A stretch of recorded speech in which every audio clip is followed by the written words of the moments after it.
She stood outside the glass tower with a resume pressed to her chest like a shield, her hands trembling not from the cold but from the weight of being invisible, because in a world that measured worth by shoes and confidence, she had neither. And every passing reflection reminded her that poverty had already spoken for her before she ever could. If this opening already stirred something in you, if you believe that kindness and second chances still matter in a world that often forgets them, take a moment right now to like this video, share it with someone who needs hope, leave a comment, and subscribe to the channel so stories like this can keep reaching hearts like yours. Her name was Lena, and she had learned early how quiet suffering could be. She grew up in a narrow apartment where the walls remembered more arguments than laughter, and where dreams were folded small to fit inside unpaid bills. Her mother worked until her hands cracked. Her father left behind silence instead of promises. And Lena learned to smile without asking for anything, because wanting too much had always ended in disappointment. By the time she finished college, scraping through on scholarships and late-night cleaning jobs, hope felt like a fragile thing she carried carefully, afraid it would shatter if she held it too tightly. The resume in her hands was thin, not because she lacked ability, but because opportunity had never stayed long enough to leave a mark. Every interview felt the same, polite glances that slid past her worn coat, eyes that paused on her scuffed shoes just long enough to decide she did not belong. She could feel it in the way rooms cooled when she entered, in the pauses that came before rejection emails written with perfect grammar and empty empathy.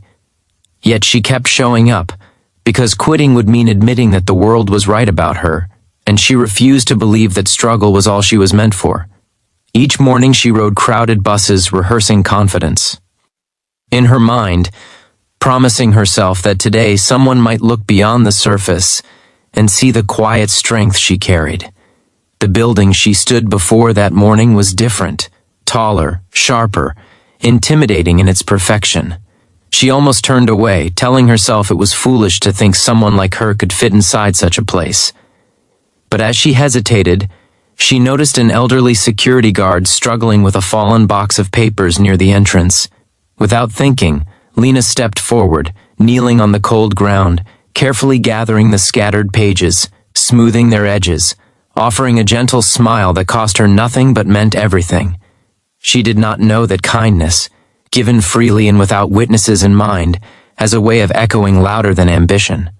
Inside, the lobby buzzed with urgency, people moving as though time itself were chasing them.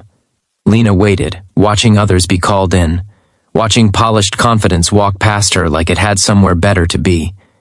When her turn came, she entered a room that felt too large, its windows revealing a city that never seemed to notice people like her. She spoke honestly, her voice steady even when her heart wasn't, sharing not only what she knew but what she had endured, because survival had taught her lessons no textbook ever could. Still, she left with the familiar ache of uncertainty, already preparing herself for disappointment. What Lena did not see was the man standing near the glass walls outside the conference room, a man whose name carried weight in boardrooms and headlines alike. He was the CEO, someone used to reading numbers, patterns, and people with ruthless efficiency.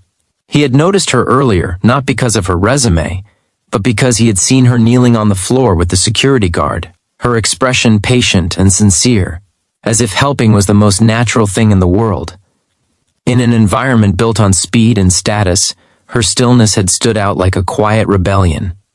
He observed her now through the glass, not listening to words, but watching posture, the way she held herself without arrogance or defeat. There was a softness in her eyes that did not come from weakness, but from understanding pain without letting it turn bitter. He had built an empire, yet somewhere along the way, he had learned that skill could be trained, experience could be gained, but genuine kindness was rare and impossible to manufacture. In that moment, he felt something shift, a reminder of why he had once believed businesses could be human too. Days passed, and Lena returned to her routine, cleaning offices at night, studying job boards by flickering lamplight, stretching meals to last another day. When the email arrived asking her to return, she read it 3 times, afraid it might vanish if she blinked too hard. She walked back into the building with the same worn coat, the same quiet hope, unaware that this meeting would redraw the lines of her life. This time, she was guided not into a small interview room, but into a sunlit office that overlooked the city she had always felt shut out from. The conversation that followed did not revolve around gaps in her resume or the shine of her shoes.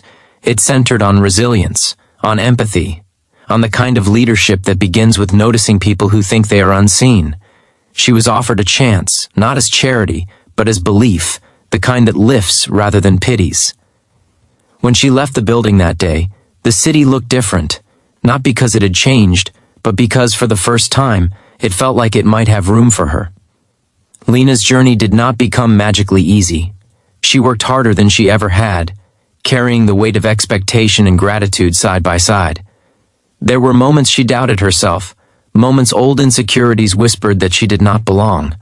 But each time, she remembered the look in that CEO's eyes, the recognition that had nothing to do with wealth and everything to do with character.